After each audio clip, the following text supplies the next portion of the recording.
ขบวนแห่แล่นทวนไฟงานมหกรรมกีฬาแห่งชาติเดินทางฮอดเมืองศรีสัตนาคขบวนแห่แล่นทวนไฟสนับสนุนงานมหกรรมกีฬาแห่งชาติครั้งที่12ที่นครหลวงวิงจันทน์เป็นเจ้าภาพได้จัดขึ้นในวันที่28ตุลาคม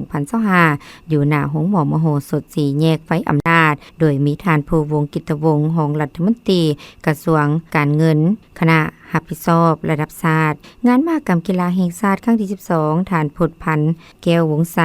เลขาคณะพรรคแขวงหัวพันมีทานแหวนพิษลัดดาวงกรรมการประจำพรรคแขวงสารวันพร้อมด้วยคณะรับผิดชอบระดับชาติองค์การปกครองเมืองพนักงานทหารตำรวจครูอาจารย์และน้องนักเรียนเข้าร่วมในพิธีทานภูวงศ์กิตวงศ์ได้กล่าวว่าข้าพเจ้าในนามต่างนายคณะผู้ชอบระดับชาติจัดงานมหกรรมกีฬาแห่งชาติครั้งที่12ที่นครหลวงเวียงจันทน์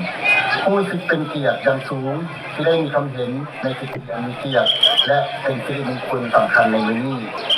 ในท่ามกลางบรรยากาศที่ทั่วภาคทั่วกรมชนลาวชาวนครหลวงเวียงจันทน์ก็คือประชาชนลาวบรรดาเผ่า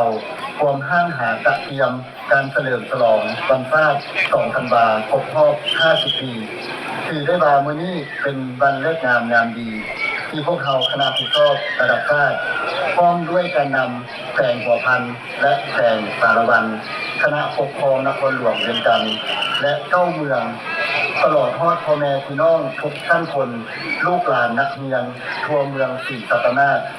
ได้มาเต้าโฮมกันเข้าร่วมพิธีแห่แรงทวนไฟเพื่อเป็นการสนับสนุนและพลังแห่งของการเป็นเจ้าภาพที่ร่วมกันให้แก่การจัดเตรียมมหกรรมกีฬาแห่งชาติครั้งที่12เป็นการแห่ทวนไฟในมื้อนี้เป็นครั้งที่5ที่สืบเนื่องมาจากเมืองจันทบุรี